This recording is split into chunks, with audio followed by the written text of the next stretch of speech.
For all the victims until the end. So thank you for your generosity. We really do appreciate this. So we're happy to see that money's being donated from a portion of the proceeds of tonight's boxing match, and we're sure it will be well used. And kudos to all the folks involved in that. Well, to get ready for our main event, we look back at the press conference that featured David Tua and Cisse Salif. They had some interesting comments. I can't wait the bells ring. David, just be ready, brothers. I just can't wait. I'm ready. I've been ready. Since I get a call from Teddy Kushner, it's not even about money, but the opportunity. I've been struggling a long time. Come to America '97, waiting. Finally, it's the time. I can't afford to let myself down. Just like to acknowledge the young man that I believe will bring the best out of me. Young man that I worked with in the beginning of my professional career, and the young man is Roger Bloodworth. It certainly is an honor and a privilege to work with this man, and I'm doing a lot of things that I've always known that I was capable of, but somehow I wasn't able to pull it off, and maybe I wasn't allowed to do it.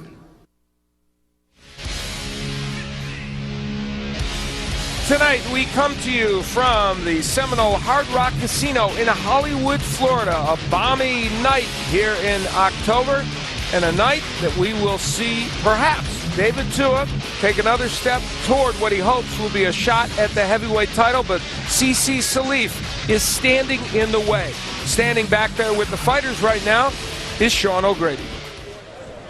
Thanks, Al. Due to the early knockout in the Miranda fight, we get a chance to see Cisse Salif a little bit earlier than he was scheduled to fight.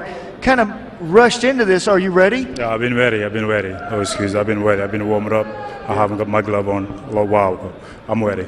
You've been waiting for this a long time, too. I've been waiting for long. I'm ready. With the postponement in the last fight, do you think he was sending a signal to you? Oh, I'm sure he's in good shape tonight, and I'm ready. Hey, I want this fight. I'm the one that begged him for this fight. This could be a big statement for you. How do you come out? I'm ready. I'm a warrior. I've been there. This is the time now. He's a warrior. He's ready to go. How about it, Al? He's ready. All right. Look out. Cisse Salif, who has, as we mentioned, been a sparring partner for so many great heavyweights, but showing a lot of fire, at least verbally, early in terms of coming out in what surely is the most important fight of his career. We're not going to get a chance to chat with David Tua, but the 32-year-old Tua, of course, who is a big component of this, obviously, of this promotion tonight, because he is maybe the wild card in the heavyweight division, a man whose power is so impressive that even with a 2-year layoff before his last fight, and even with some issues before that, David Tua remains a man that many people believe can make noise in the heavyweight division. So we're getting ready to meet these fighters, and Bob Alexander's in the center of the ring. Ladies and gentlemen, heading for the ring at this time, here is Cisse Salif. The 34-year-old New York heavyweight, who I mentioned has sparred with most of the top heavyweights, comes in here off a first-round TKO win over Clarence Goins. That was in July. Now, in the past, when he has stepped up against better competition, the likes of Ray Austin and David Bastos, he has ended up failing. Tonight, he hopes that he will be able to make it. And one of the big reasons he feels like he might get success is the fact that he had a full 6 weeks to prepare for this fight. And as you can well imagine, with a fighter like Salif, who is not the one they build promotions around, that often is not the case. And we're getting ready now to meet the man of the hour. And to tell us about it, here's Bob Alexander. And now, ladies and gentlemen, making his way to the ring, David Tua Tua. Well, David Tua, at age 32, trying to make another run at a heavyweight title. He has twice had an opportunity to fight for the title, and he would like to do it again, that's for sure. He has had only one fight in the last 2.5 years. That was his last win against Talmadge Griffiths, and as he enters the ring, clearly he knows that every single fight means a lot to him, and Sean, he believes he has enough in him to make another run at the title. And at 32, I do as well. He is a very skillful fighter. He says, I make no excuses when I fight. I get in there to knock out my opponents. Never been down. He has been hit, he's been hurt, and he fights back. This guy is he's a bull in the ring, and he is fun to watch. He's the one that possesses the power that's been missing from this heavyweight division since Tyson. All right, we'll see if this could be another step for him or if Cisse Salif can derail his train. Let's go to Bob Alexander right now. Ladies and gentlemen, from the Hard Rock Live Arena here at the Seminole Hard Rock Casino, it's time for the bout you've all been waiting for. It's brought to you by Warriors Boxing Promotions in association with the Seminole Tribe of Florida and Cedric Kushner Promotions. This is your main event of the evening. 10 rounds of boxing in the heavyweight division. Your judges scoring this fight at ringside are Rocky Young, Bill Ray, and Mark Streisand. Your referee in charge of the action is James Waring. Introducing first, fighting out of the blue corner, wearing the red trunks. He weighed in at 263 pounds. His professional record, 17 wins, 4 losses with 2 draws, including 16 wins by way of knockout. He comes from the Big Apple, New York City, New York. Here is Cisse Salif.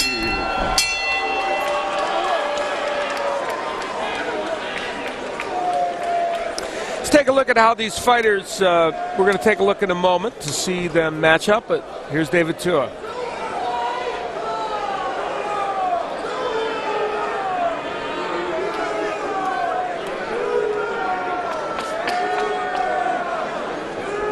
All right, there's our look at how these fighters match up. And we see that big height advantage, of course, for Salif. He'll try and utilize that as well as a reach advantage and see if he can keep David Tua on the end of his punches. His opponent, fighting out of the red corner, wearing the black trunks with the white trim. He weighed in at 245 pounds. His professional record, 43 wins, 3 losses with 1 draw, including 25 wins by way of knockout. He comes all the way from South Auckland, New Zealand. Here is David Tua Man Tua. 10 rounds of boxing in the heavyweight division. Referee James Waring with the instructions.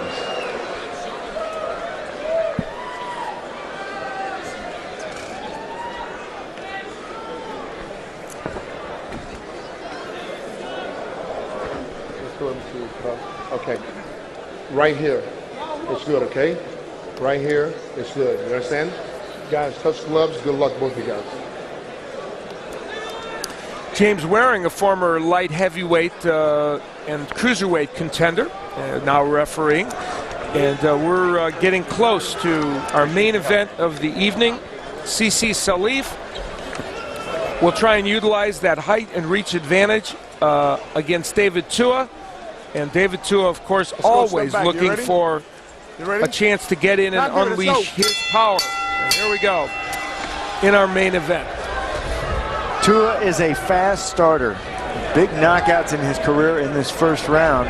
I talked about Michael Moore earlier in the show. I talked about John Ruiz, knockout in the first round. I think he knocked out Ruiz in 15 seconds or 19 seconds. It was 30 seconds. He was pacing himself with Moore. It was 30 seconds. Taking his time. Wanted to feel him out for a little while. He is a fast starter. He's a very confident fighter. He's very well preserved in the ring. He has ducked no one. Now he comes into this fight at 245 pounds. He acknowledged to us he would rather be a little less than that. Needs to get down to 235 where he thinks he's more effective. But all of his good fights have been around that weight. I mean, this is the weight that he's comfortable in. I don't know if I would. My suggestion for him would be to stay at the weight where you're comfortable in. I don't like him so far over the 245 mark, but that's where he does his best work. 251 in his last fight against Griffiths. Hasim Rockman, 245 and a half, both times. Fought Rockman twice. Lennox Lewis, who's 245. He's at the end of the punches right now of Salif. Salif would like to keep it this way. Salif using the jab, and you can hit David too with the jab. The problem is you have to avoid getting knocked out at some point during the fight with him, and he's very good with late round knockout power as well. And so far, Tua not getting on the inside yet. And Salif pretty economical with that jab. Nice jab from Tua right to the center of the body. Kind of an establishing shot. You put it in the center, and you can go over the top. You can come underneath with the right hand. You also get your opponent off balance. Salif still using the jab here in round one. For the most part, he's been effective with it. It's kept David Tua at bay, and Tua himself hasn't exactly been rushing in to make something happen.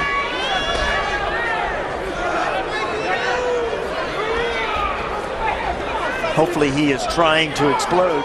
Tua is. There's a couple of good shots to the body.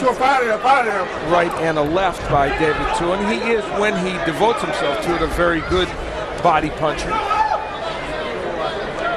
He says he wants to fight. He thinks he can have a good 5-year run still in the heavyweight division. And the last 2.5, he's only had one fight. He said, I have to look at it positively and say it's been a rest for me, not look at the negative aspects, as he's had many issues with former managers in litigation, and it kept him shelved. Well, round one is in the books, and it was a quiet one.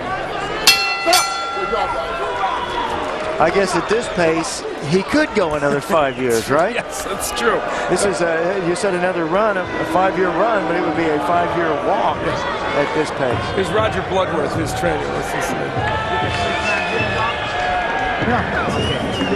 Stand up close enough to him, but you're letting him down first. And what I want you to do is I'm just going to let you play right there. Start grinding a little bit. 2-1, nice right hand, left hand to the body. Oh, he too is so great. Roger Bloodworth is so poignant with his suggestions between rounds. See, he is also a teacher. He's waiting on you. There are trainers in boxing, and there are teachers.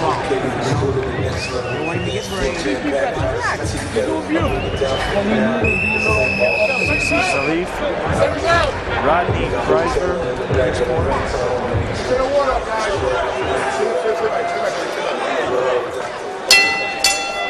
Round number 2 in this scheduled 10-rounder, our main event.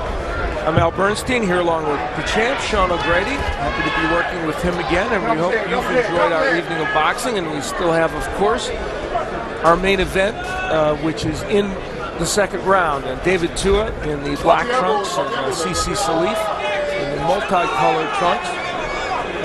They said to Tua, Roger Bloodworth said, you're posing there. I want to see some action from you. Yeah, and how do you score that first round? It's a tough one to score because Tua did a little good work in the last minute, but Salif, controlled it with the jab, so it's a tough round to score. And a 10-point must. You have to give somebody 10 points, but should you have to give somebody 10 points when there's very little action? It's a very good point. Should be 10-point must unless there's a little action. Leave you some room for doubt. You can have a 0-0. Good jab there by Salif. Tua's done good body work early in this round. Oh yeah, and body shots accumulate in these long fights, 10, 12-round fights. You can shake off the punches to the head, but you can't shake them off in the body.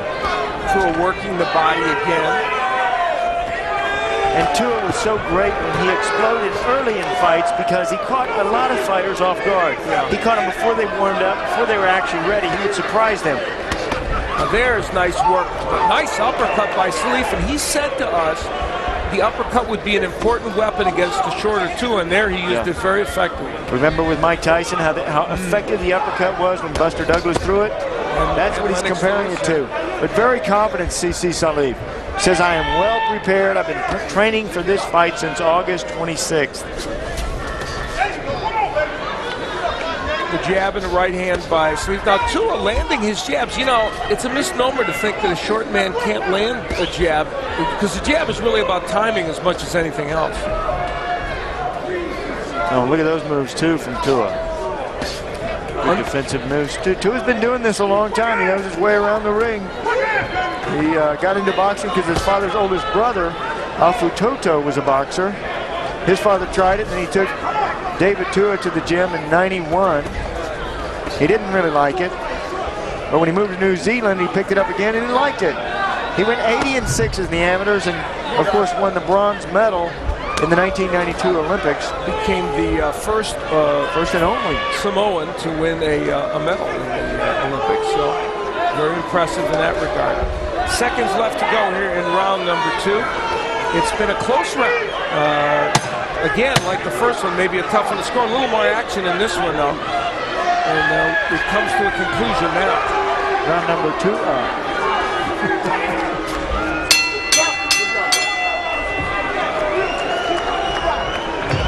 Well, they're hearing it from the crowd, too. Cisse Salif. That's okay for Cisse. This is what he wants. He wants to get into the mode of the fight, get past those first couple of rounds.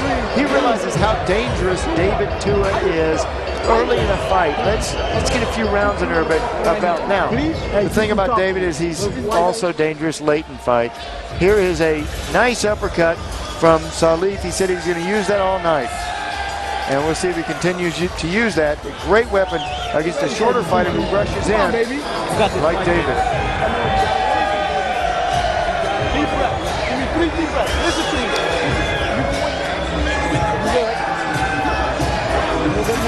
Don't pay any attention to the crowd. Okay, you set your own pace. Now we start stepping up. You got him standing here. Let's go, guys. Let's get out of here. All right. Stay back. Get that water up over there, guys. Get that water up over there. Get out. Let's go. Roger Bloodworth quickly jumping out of the ring. He had to wipe up some water, and we head into round 3. David Tua against Cisse Salif in our main event. Tua, of course, well known to boxing fans. Comes in with a 43-3-1 record, 38 KOs among those wins, so he's got tremendous power. And Cisse Salif 17-4-2. Salif known in the boxing industry primarily as a great sparring partner. He sparred with many of the top heavyweights, going all the way back to Mike Tyson. And he wants to prove tonight that he can step up and perform well when it counts. He is a sparring partner to the stars. Cisse Salif, he has been on the other end. He's been in the ring with a lot of guys in the gym. That was a swing and a miss. Strike 1 from David Tua. But you know, you almost want to see that from Tua because you want to know that he wants to crank up that left hook. Boy, he gets it cranking too. He is just wild swinging. He can fight and he can punch. Tua's had 2 shots at or a shot at the heavyweight title against Lennox Lewis. Failed in that effort in the year 2000, a very disappointing performance. And then lost to Chris Bird in the year 2001, which was an IBF eliminator to fight for the title. Those are the 2 losses that really have dogged him. He said Chris Bird's style is very difficult. And he says Chris Bird was terrific. You know, he loves the sport of boxing, David Tua does. He says, you know, it's a privilege to box. I'm so lucky to have fought those I've fought. And it was so nice to hear that from any fighter, you know? How nice is that? He's a very engaging guy there. He misses with the left hook, kind of wild with that punch is David Tua. He's looking for it, though. Calls boxing a vehicle. He says the idea is to entertain and put smiles on people's faces, and the way I can do that is with boxing. Now he's getting a little closer with that left hook. We'll see if he can land one here in the near future. Doesn't put many smiles on his opponent's faces, David Tua. One of the hardest one-punch KO artists in the sport today. So Salif, the big 6'4" heavyweight, has so far avoided being hit with anything damaging to the head. But he's leaning in now and giving Tua maybe a little bit more of an opportunity for that. Salif's got some good skills. He started boxing at 22. He started late in life, but there's a boxing gym in the neighborhood. He went over there and started picking up the punch for pay business. Knows David very well. He's a good puncher. You've got to watch every second of every round of this fight. Tua picking up the pace and working the body in another round, though, that was fairly close.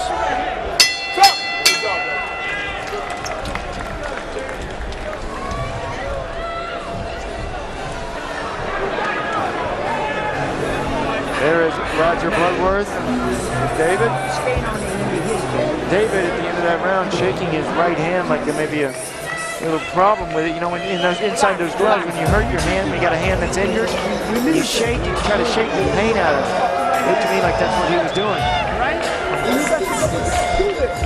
Why you letting him hit? Boy, he sure winds up when he punches too, David. Listen to me, wake There's up, look Cisse at me. Salif getting You have hit to shoot the over there in fucking the right corner. hand. Look at this. And when you turn it, big right wide hand, swing right, from baby? David. He is looking for that left hook.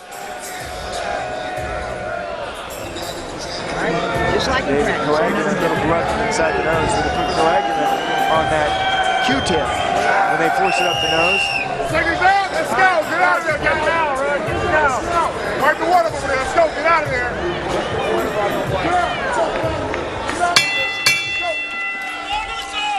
So we continue in our main event. Round number 4, David Tua in the black trunks, and the multicolored trunks, Cisse Salif. It has been a relatively tame affair, although both men have done some good work. Salif with the jab and the uppercut, and Tua primarily with body shots. Oh, that jab. Yeah, Salif's keeping it out there. Great weapon. Great weapon, and great to see a fighter that uses it, utilizes it. Use that jab to keep your opponent outside. See there? Hard to get in when that jab's in your face. The other thing that doesn't bode so well for Tua is even when Salif stays on the inside like this, there's a nice left hook, Tua hasn't been able to do as much damage as he would like.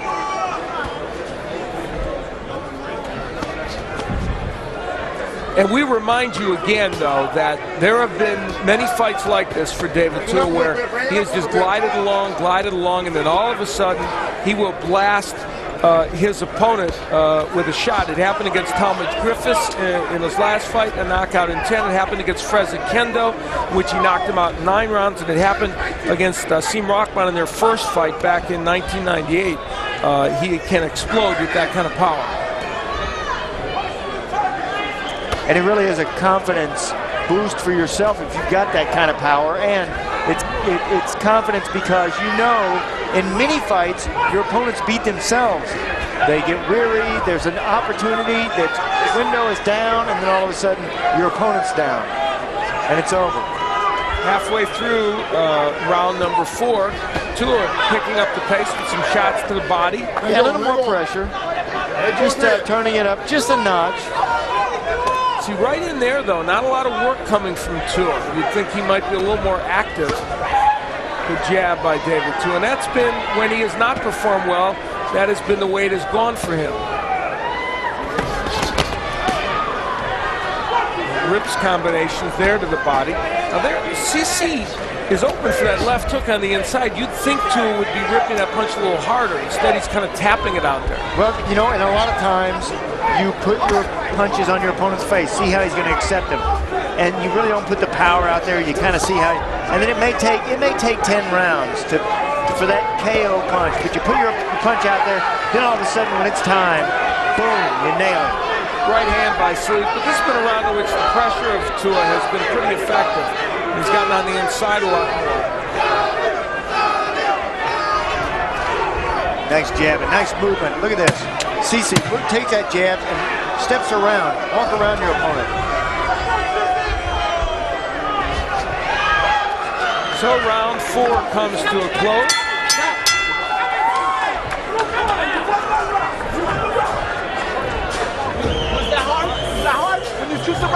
Boy, they like what's happening over there in that corner. Cisse Salif. Breathe. Huh? 2 more. Everything's good. Why you not giving me what we asked for, man? Listen to me. Listen, you know what? Listen to me. Listen. All right. You see when you hit him with the right hand? You do good when you hit him with the right hand. Take it. Breathe. Cisse, you hit him with a good right hand. We said no. Right here, right hand, left hand. Then look for the uppercut. That's your body. I'm not saying that, Cisse. I'm not your life. Opportunity of a lifetime. He's there to be beat. It's right there. They're trying some things over there in that corner too. You heard him try the right hand. You see what's happening with it. Strategy.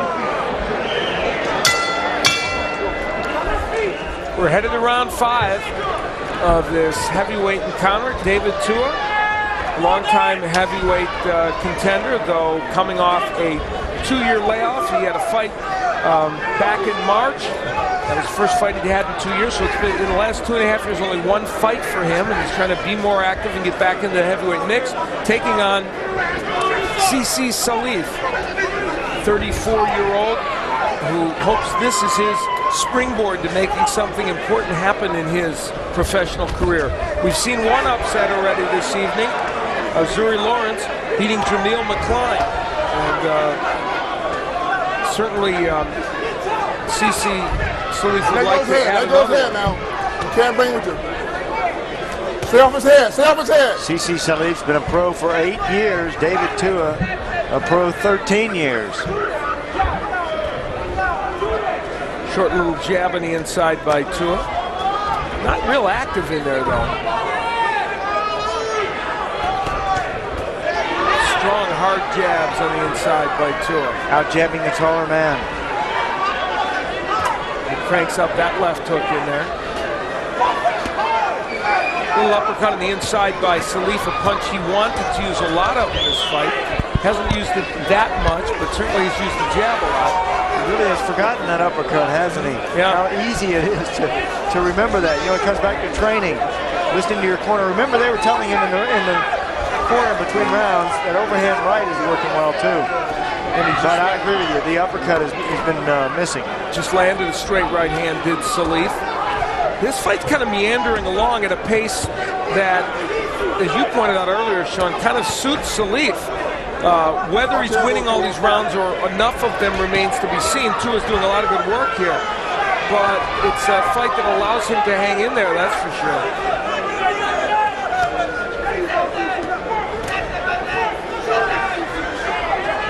Both fighters doing some pretty good work on the inside.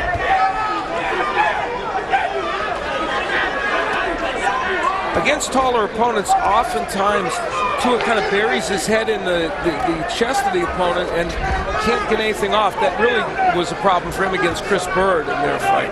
Yeah, remember in football you had form tackling? Well, I call it form boxing. You put your head on your opponent's chest and bomb away. He does a nice job of hitting the body, but he's got to do it more. Tua does. There's that uppercut. Another one by Salif. Hurting David Tua, though, is next to impossible. He has an unbelievable chin, so you have to outpoint him. Seconds remaining here in round 5. A pretty interesting and close round in this heavyweight matchup.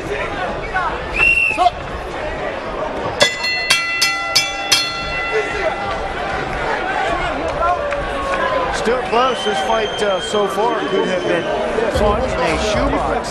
That's how close these two are.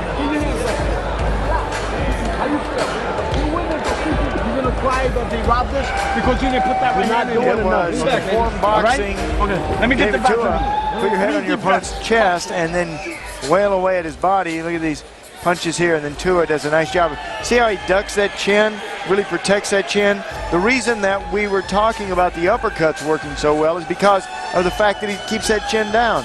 Jab by Tua. 5'9", out jabbing someone 6'4". Nah, fuck you throwing the right hand. Be sure it's good. Come on. Hey, give me a towel.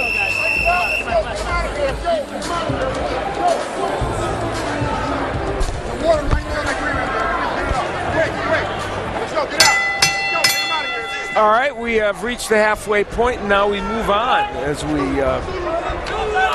forge ahead in round 6 of this fight. And I think we quite clearly heard they want the right hand in no uncertain terms in Cisse Salif's corner. Salif coming into this fight with a 17-4-2 record, and David Tua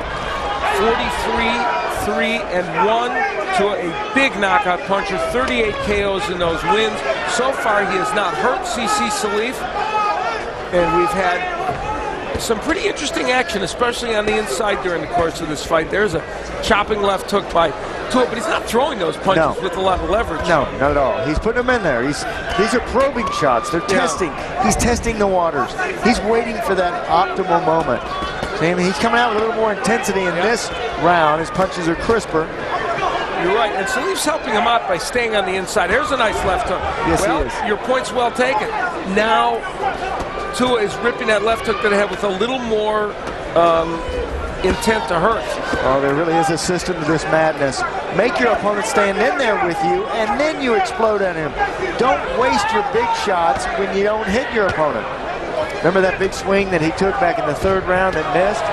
Nice left hook and an uppercut by Salif, and then a short chopping right on the inside by Tua. So Cisse Salif making Tua's job a little easier here, though, by staying on the inside with him and not using his height and reach. Right, and where's that jab? Where's that left jab that Cisse utilized? Can't throw it from there. You can't do it right on top of him. You can't use it. You can't use it. And who's fighting? Who's fighting? Who's imposing their will? The tall whites that fight tall in this division win, and the tall ones that don't lose. We saw Dominic Wynn fight not tall against James Toney recently, laid on the inside with him and made it easy for Toney, and he lost the fight. We saw Vladimir Klitschko fight tall against Sam Peter and win that fight. And you must use, you know what, you're desperate in the ring. You use every attribute that you have, even the ones you were born with. Your height, your reach, your brain. Oh, good shot by David Tua on the inside. Now Salif is firing back. That was a great right hand by Salif. Can you hurt David Tua ever? Turn Maybe. it up. Look at the difference now, the complexion. Great round. Nice right again by Salif. Did he get to Tua? He pushed him back. Those were 2 excellent right hands. This has been a very good round 6. A lot of action inside there by these 2 heavyweights. And when Salif gave himself room to punch, the right hands were effective. But this is David Tua's fight. Head to head, nose to nose, and glove to glove. They wanted the right hand from Salif, and when he threw it in this round, he was very effective. Will we see more of it? A good round 6. A lot of action. You know they're going to call for that right hand. We'll listen. They're going to call for that in Salif's round. Relax. Beautiful. Hey. 3 deep breaths. Stop falling. Well, they call for the right hand, but they also are going to be calling for the left hook. Here's why. Look at this. Salif catching the left hook from Tua, but it was Salif with a left hook of his own in here too. Salif did really well. They good shots that round, but the tempo is changing. To me. You gotta get tough in there. He's tired. Hey, come on, Laura. You tried to mount an attack. Go right back, 3 and 4, right back there. Get mean, Cisse. Get mean. Get mean, and I tell you, Cisse Salif is a very nice fella outside the ring, but for him to get mean is going to take some doing. We move into round 7, and a very, very active and interesting round 6. And part of the problem with guys that get to be known as sparring partners is there's this phrase called sparring partner mentality, in which they simply don't go after a win. And they said it to us yesterday at the meeting. We need him to be angry in the ring. We need him to be aggressive, as they were telling him right there. He needs to go after Tua with not too much abandon, because you can get hit, but he's got to stay on the outside and throw punches with intensity. Here's Tua. Wow, 3 straight jabs, and those were excellent. As a sparring partner, you are paid to take a beating every day. You're not supposed to get the best of your sparring partner if he's a champion, and he's been in there. Cisse has been in there with a lot of champions in the gym. So you really it's kind of hard to get a gauge on where you stand in the fight, an actual fight, when you're trying to win the fight. They're so defensive in the gym. Now they're asking him to win. We're in round number 7. David Tua in the black trunks, former challenger for the heavyweight championship, top contender until litigation issues with his former managers shelved him for a couple of years. Now he's trying to make his way back, and good left hook on the inside. Salif again laying on the inside with Tua, and he's getting racked with those left hooks now. Underneath and over the top. Look at the body shots too from Tua. Tua's starting to, it seems, sap some of the energy from Cisse Salif. He's just laying on the inside, taking a pounding now. You know, I talked about the body shots accumulating. This is the effect it has on you. Do they hurt? Well, they hurt, but you don't realize it when they're little pitter-patter shots like he's getting hit. The effect of them is more detrimental to a fighter. They're more damaging than getting hit a hard shot. Salif is still landing from time to time when Tua comes in, but Tua able to work his way right on the inside and do what he wants now to the body and the head. Salif not firing back. Yeah, Cisse looking very much like he has sparring partner syndrome here. Just surviving. And maybe a little tired. Lands a right hand to Tua, and Tua rips the hook, and against the ropes is where he doesn't want to be, Cisse Salif. Is he hurt? Wide swinging right hand. Cisse says no. Salif will be very distressed with himself when he looks at the tape of this fight and realizes how economical he was with throwing that right hand. There it was, and it landed. A little over 20 seconds, about 20 seconds left here in round 7. It's been an interesting round. David Tua's gotten a lot done here in round 7. Uppercut by Tua may have stunned Salif. Salif took a left hook and came right back with a right. So an interesting round in round 7. Very interesting, very systematic. You know, now it all kind of makes sense. He was, what David was doing is he was making Cisse acquiesce to his beating. Make him stand in there. Cisse can be very difficult to fight if you fight his kind of fight. What he's doing is he's making Cisse fight the kind of fight that David Tua wants him to fight. On the inside, here's what he's doing. On the inside like that, look at these big shots from David. Stand still, come in here with me, and I'm going to hit you. And David, again, winding up with the right cross, the left hook, both punches working for David, and they work well. Cisse Salif tries back, but not quite the same effect. He's starting to break that round. A system to this madness.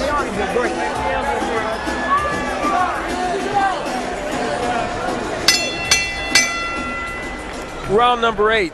In this, our main event, David Tua taking on Cisse Salif, and in the last several rounds, things have changed a bit. Early in the fight, Salif was able to be effective from the outside. In the last several rounds, it's been Tua getting on the inside and doing some serious damage. Neither man has been down in this fight. There have been no cuts, and the last 3 or 4 rounds have been very active and fun to watch. A lot of punches, a lot of effective punches from Tua. Just beating down every round with Cisse, just a little bit behind, you know, just a step behind, like a sparring partner would be.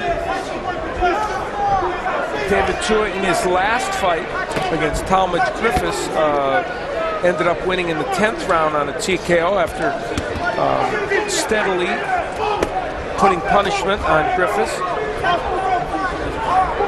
Also, you know, we look later in this fight here, Sean, and even though Tua is at a higher weight, 245, pretty impressive that here we are in the 8th round, and his output of punches has not slowed down. It's actually gotten better. Oh, he trains very hard. Nobody in the Roger Bloodworth camp comes into a fight out of shape.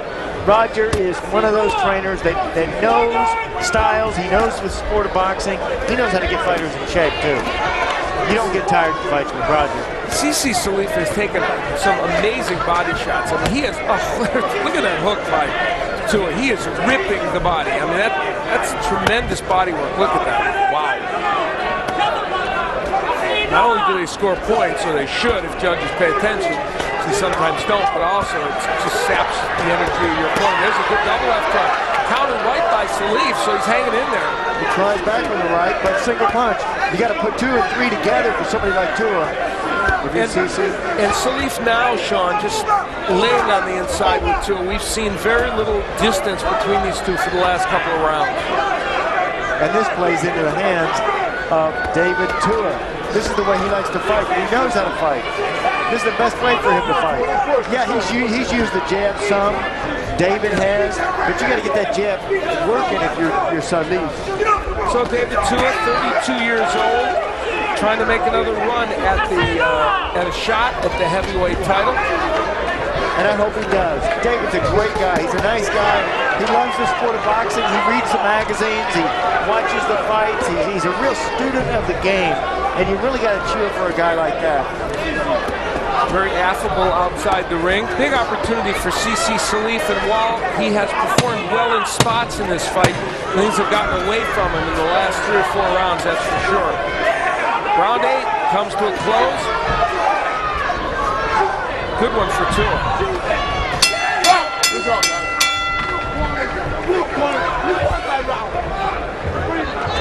exciting for Salif too. He's good. He's got a lot of good skills. He knows his way around the ring, but he is just a step behind. You have to get tough in there. Don't Let's listen. Please, watch up.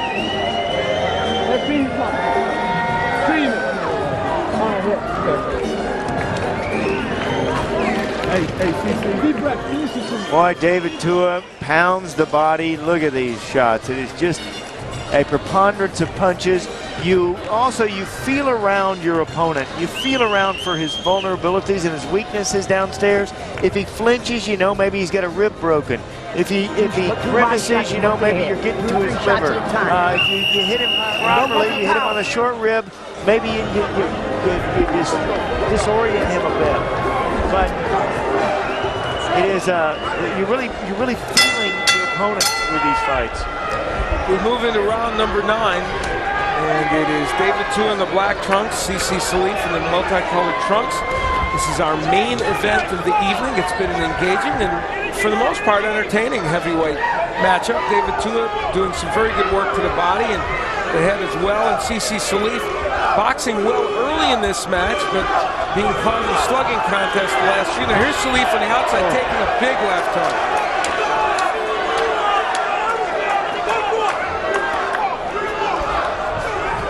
Big crowd on hand, and a lot of David Tua supporters with Tua-man shirts on. Big combination downstairs, some shoe shine punches. Nice work from David. Tua working very effectively to the body. For a heavyweight fight, this is a good pace.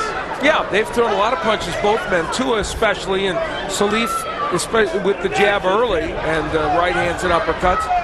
Salif has been more inactive in the last 3 rounds. But good jabbing in this round. Yeah, and there's Tua coming forward with his own jab. Now Salif has gotten more room to punch, but hasn't really thrown that right hand. It's been Tua actually doing better damage from the outside in this round. Again, the hook getting in by Tua after he had done good work to the body.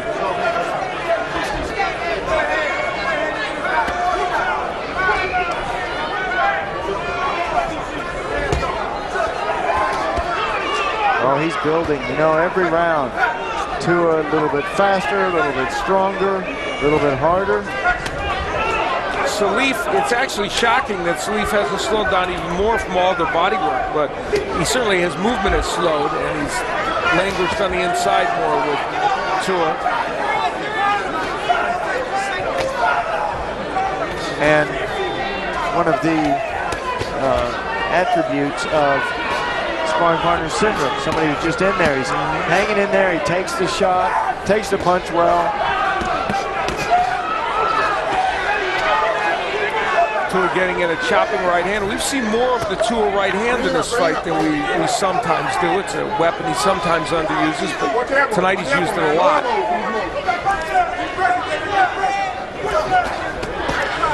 Salif, his last loss came against David Bastos. He only had 2 weeks' notice for that fight. It was a very close decision, one that he thought he might have won. That was a moment when he would have stepped up. Tonight was another. He hoped to step up. It's been pretty tough, though. I landed some good uppercuts there, which he's been trying to land through this fight, but not enough, certainly, to win him this round. And there's 1 round left to go in our main event.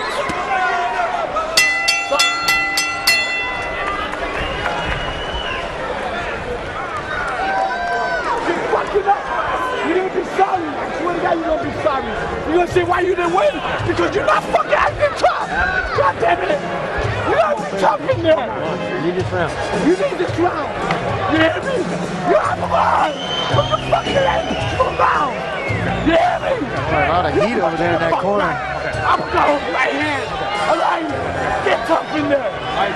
Trying to fire his man up is Rodney Chrysler.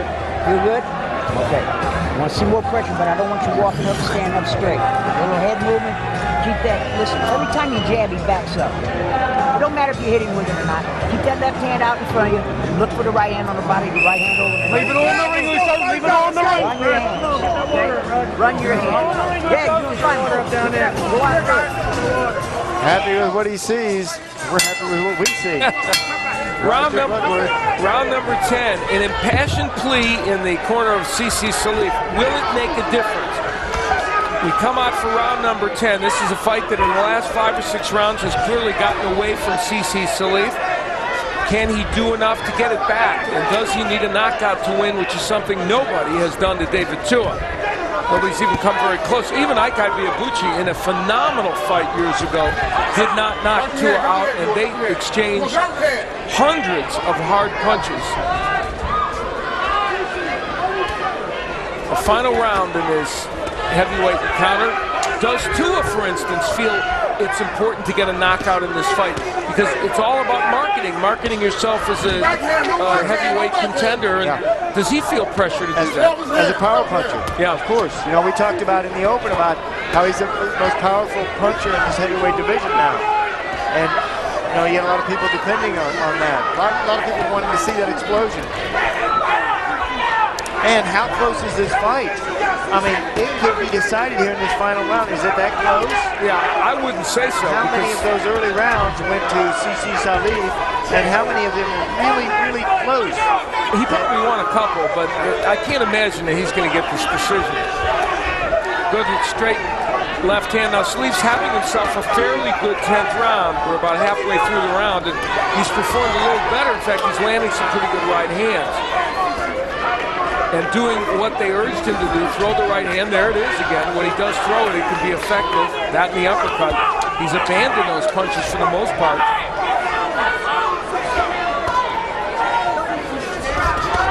Oh, good left hook to Tua. And Cisse comes back with his right hand.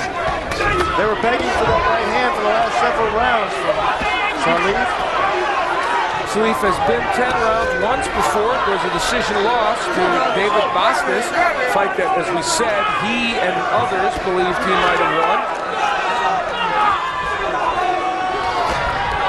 Again, body work by Tua.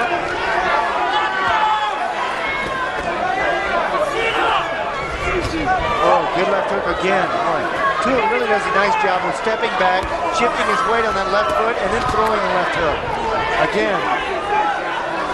Those have been very good left hooks. They haven't been the perfect Tua left hook, because if they were, probably Salif would be down. There's a beautiful hook by Tua. He's now getting that punch in with a lot of regularity.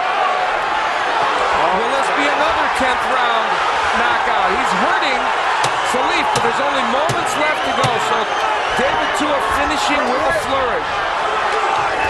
Big hook hurts Salif, and another.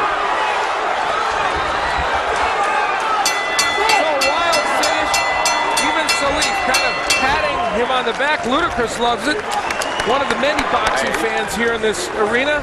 And so an entertaining heavyweight matchup. One in which early on Salif did well, and then David Tua took control. And it started slowly, but it built to a crescendo.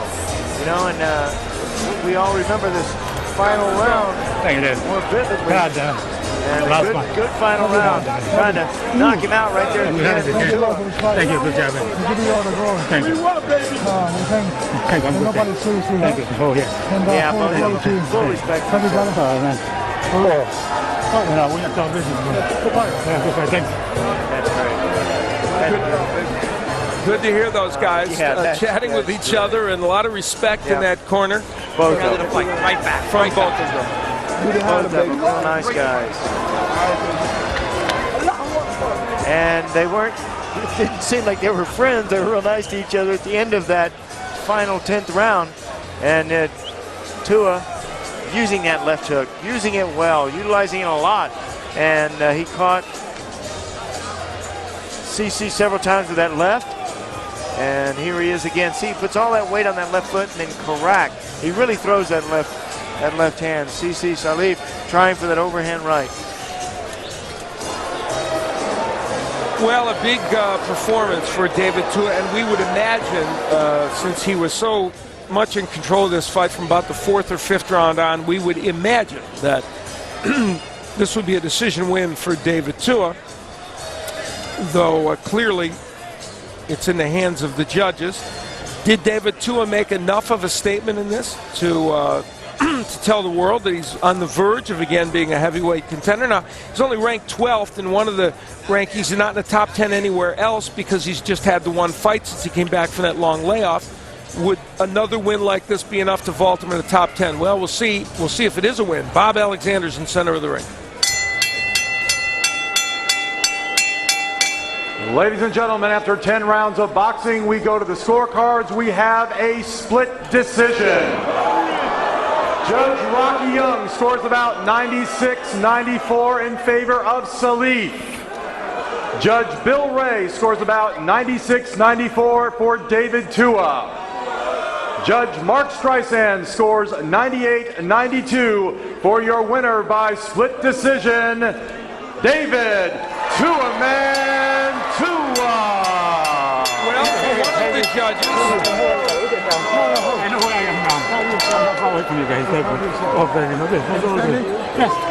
Oh, that's fine. I'm not worried about it. We're getting down. I'll be back again. Okay. You know, you're number 9. That's number 6.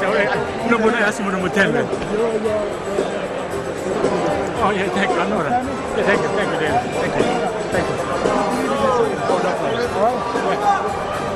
All right, lots of respect between these two fighters. One of the judges clearly saw those early rounds more for Salif than, let's say, we did. And so he made it a 96-94 win for him. And the other two judges ended up seeing it for David Tua. I might have split the difference between the 96-94, 98-92 card.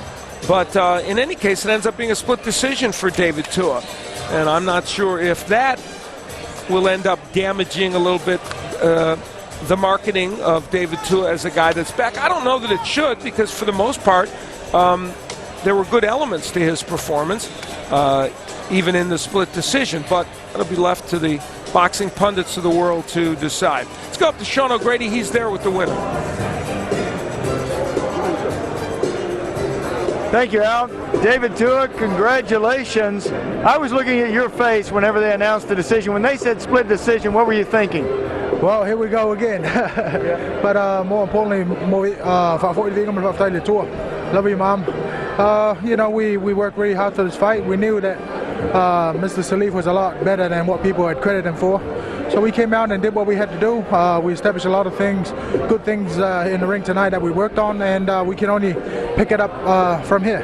And listening into your corner with Roger Bloodworth, it seemed like you and he were quite comfortable that you were ahead in this fight. Were you that surprised at the decision? Yes, we were very surprised, but this is the way it goes sometimes. You just got to roll with the punches and move forward. It seemed like you had kind of a slow start in this fight. You kind of worked your way into it. What were you doing and what were you thinking early in this fight? If anything else, Raj and I know the importance of having a good jab, and we established that tonight. We just need to capitalize on breaching the gap after making a good movement with the jab inside and then going to the body. So I know that Rome wasn't built in one day, so we just got to have to go back to the drawing board and keep learning from there. Looks as though you're changing your style a bit. Are you, and why? I don't know if it's changing my style. If anything else, it's about doing the very best I can in there and trying to have fun. Obviously, yeah. You've been great the way you've been fighting, you know. So it's a very an exciting time. So I'm looking forward to going back to the drawing board and looking forward to the next fight. And where do you go from here? Well, Cedric is the man. He'll be working very hard on the next fight, and we don't know where that will be and who will be. So. Yeah. You know, and when you got a guy like this, Cedric, David Tua, undaunted by anybody, you can put him in there with anybody and he'll give it a full effort. What do you go with him next? Well, I think the biggest disappointment of the night was people underestimated Cisse Salif. Yeah. You know, they don't know Cisse that well. He's a very, very capable fighter. I mean, a terrific chin, long reach, a very capable fighter. I'd like to see Dave have 1 or 2 more fights. Yeah, maybe even one before the end of the year, and then next year he can take on all comers and get a shot and fight for the championship and win that title that's eluded him for so long. Well, he's always been one of my favorites. No excuses, and he always gives a good effort. David Tua, congratulations, and Al, we saw some good fighting tonight. We did indeed. A very interesting evening of boxing. One upset in terms of Zuri Lawrence beating Jameel McCline. A great performance by Edison Miranda. And in our main event, we saw, and also Yuri Foreman in that first fight, putting on a boxing clinic. In our main event, we saw David Tua get this win. Is the split decision, does it matter in terms of how people see him in the heavyweight division? Or as Cedric Kushner said, does the fact that Salif stepped up and fought better make that not a problem for Tua? Well, I think anybody who is going to face somebody like a David Tua, they're going to fight above their skills. I mean, David Tua, of course, he's fought, his record looks like a who's who in the heavyweight division. So I think everybody's going to step up. That's going to give him a difficult time. He's still got the power. He didn't unleash it tonight, but he's still got the power. I'd like to see him use that. All right, well, we may see it in future fights. Sean O'Grady, it's been great.